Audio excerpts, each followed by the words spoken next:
Bonjour à tous, bienvenue sur Ma vie d'entrepreneur, le podcast qui parle d'entrepreneuriat, réussite, succès, ambition, challenge, dépassement de soi.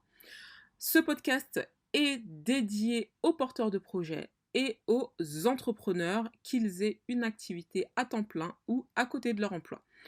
Aujourd'hui, je vais parler en fait des produits chers, de la vente de produits chers et des masterclass notamment. Pourquoi? Alors, généralement, les gens qui vendent des prestations très chères, surtout dans le domaine de la formation ou plus largement des prestations intellectuelles, ont tendance à vous faire des masterclass pour vous vendre leurs produits, pour vous vendre leurs services.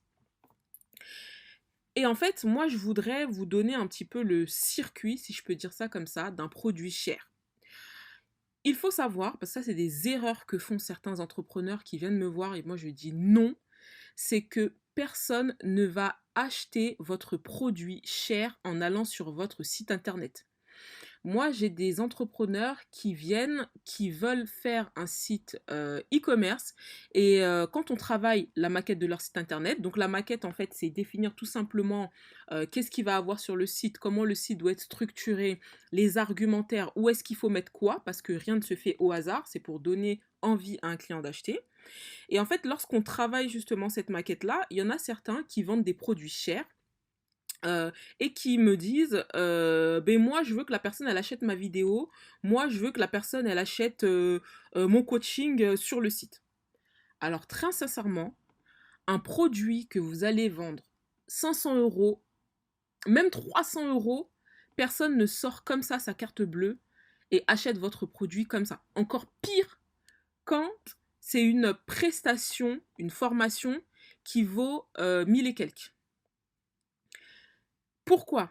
Parce que il faut savoir que sur les réseaux sociaux, la conversion, elle est un petit peu différente. Je rentrerai un peu plus dans le détail dans un prochain podcast, mais une personne qui ne vous connaît pas, qu'elle vous découvre, que ce soit sur les réseaux sociaux, via une publicité ou tout simplement parce qu'elle vous suit, que ce soit via le référencement naturel ou que ce soit via AdWords. AdWords, c'est le référencement payant. C'est quand vous tapez un mot-clé sur Google et vous allez voir, il y a des annonces qui ressortent. C'est des gens qui ont payé pour qu'ils soient visibles quand vous tapez ce mot-clé-là ou d'autres mots-clés sur Google.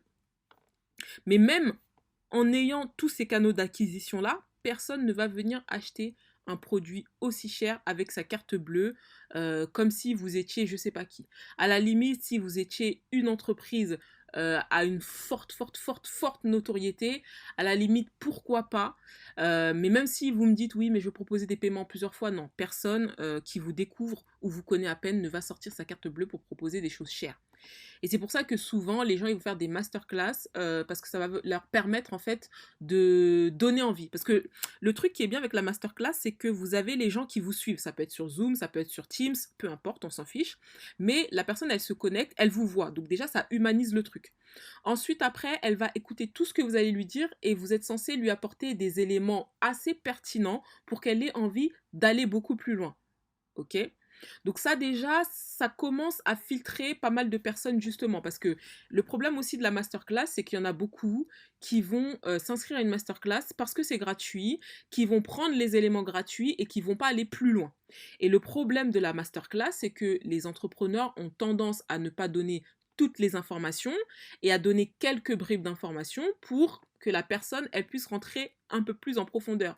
Mais le problème avec ça, c'est que si vous avez du mal à jauger, bah, la personne elle n'a pas forcément envie ensuite de vous contacter et elle va se contenter du contenu gratuit, parfois fade, parce que moi j'ai participé à beaucoup de masterclass par curiosité et franchement, j'ai été très souvent déçue par le contenu qui était beaucoup trop fade. Et c'est ça le problème souvent avec ce truc-là. Et c'est pour ça que moi, je faisais jamais de masterclass. J'en ai fait une dernièrement, c'est parce que c'est quelqu'un que je connaissais qui m'a proposé de faire la masterclass parce que voilà il voulait parler d'une thématique qui là était la veille, qui était une thématique extrêmement pertinente et c'est pour ça que j'ai fait la masterclass. Sinon moi je suis pas très fan.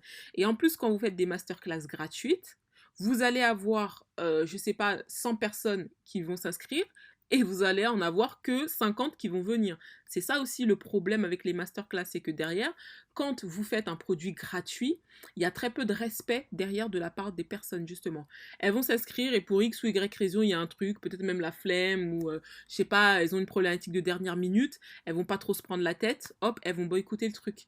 Alors que si la personne, elle a payé peut-être 1000 balles, 1500 euros ou même 500 euros, elle va participer, elle va se rendre et elle va trouver le moyen de se rendre, sauf cas de force majeure, décès, intempérie ou un truc de fou. Mais sinon, elle va toujours trouver le moyen de se rendre à la masterclass. Donc le problème de la masterclass, c'est un peu ça. C'est la tangente entre proposer une masterclass de qualité où la personne, elle se dit, waouh, il faut que je travaille avec elle. Et en même temps, pas donner non plus tout le contenu de votre formation. Et ça, c'est un petit peu problématique. Mais voilà, juste pour revenir à ce que je disais au début, quand je disais les porteurs de projets, ou les entrepreneurs, pardon, surtout là, je parlais des entrepreneurs, quand ils font leur site et qu'ils vendent des prestations à des tarifs relativement élevés, c'est-à-dire le niveau de, comment je peux dire, de réflexion, de conversion entre un produit à 6 euros et un produit à 300 euros ou même 500 euros, et là je parle même pas des produits à 1000 euros, il n'est pas le même. Une personne qui paye 6 euros, elle voit la publicité, elle va acheter tout de suite, elle va pas trop réfléchir. Bien sûr, elle va quand même regarder le compte Instagram, etc. Il faut que la marque lui inspire confiance. Il faut qu'il y ait eu des avis clients. Il faut qu'elle sente quand même que c'est une marque un peu connue. Sinon, la personne, elle va pas forcément acheter tout de suite. Qu'elle voit des avis clients. Enfin, voilà, qu'elle sente que quand même que c'est une marque assise et que elle va pas se faire arnaquer. Voilà, que ça va être un produit quand même, même si ça vaut 6 euros, qui va être quand même, dont elle va être satisfaite.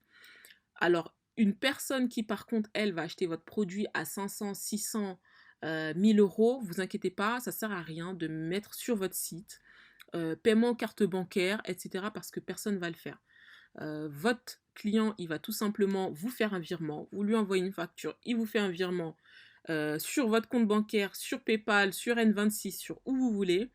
Mais ce sera beaucoup plus simple comme ça une fois qu'il a signé le devis, bien évidemment, que une personne qui ne vous connaît pas, qui sort, voilà, qui paye un prix aussi cher.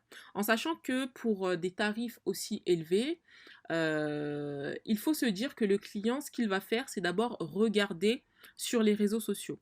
Il va regarder si vous avez des avis clients, si vous avez des clients qui disent du positif de vous sur Internet.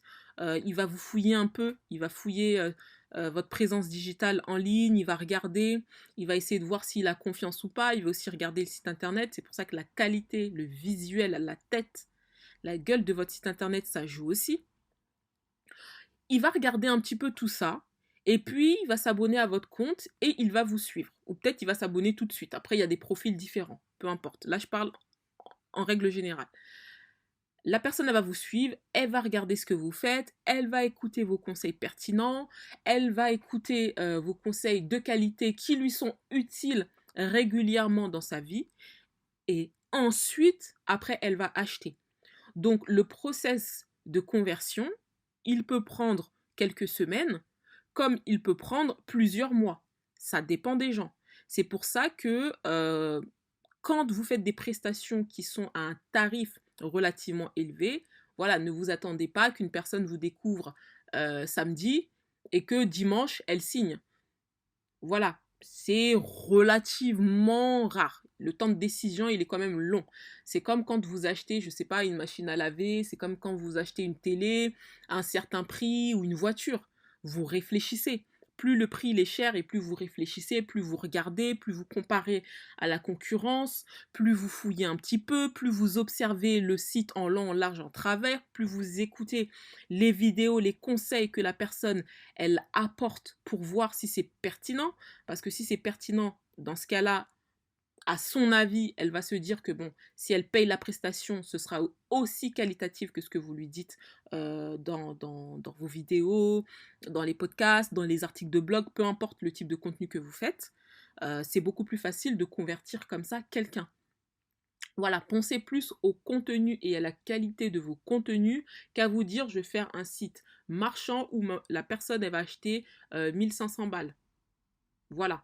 Après, cela dit, ça ne vous empêche pas de le proposer. Je suis pas en train de dire que, bon, voilà, vous pouvez quand même le proposer, mais dites-vous que la personne, elle va pas sortir sa carte bancaire comme ça.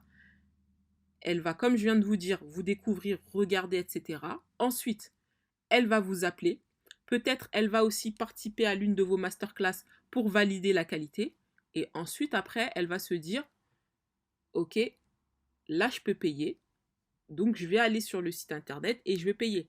Et encore, si vous le faites à 1900 et quelques, voilà, il faut quand même proposer le paiement en plusieurs fois. Ou sinon, dans ce cas-là, proposer des gammes de prix un peu différents. Si la personne, elle achète en une fois, le tarif, il est beaucoup plus attractif que si elle achète en 6 fois.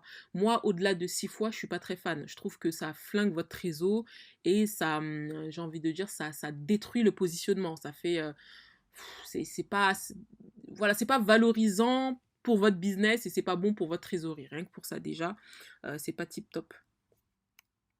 Et dernière chose aussi que je souhaite rajouter, c'est que quand vous faites des tarifs relativement élevés, faites en sorte que votre client doit quand même passer par vous et échanger avec vous. Alors quand je dis vous, c'est l'entreprise. Que ce soit vous, que ce soit un membre de l'équipe, on s'en fiche. Pourquoi? Parce que quelqu'un qui achète un produit aussi cher, certes, il vous a vu via la masterclass, etc., peu importe, mais faites en sorte qu'il vous ait eu au téléphone, qu'il puisse poser des questions. Je ne sais pas, peut-être proposer des calls d'échange avec la personne pour pouvoir répondre à ses questions. Peut-être mettez en avant sur votre site internet la possibilité que le client mette ses coordonnées et ses disponibilités pour être rappelé et avoir plus d'informations.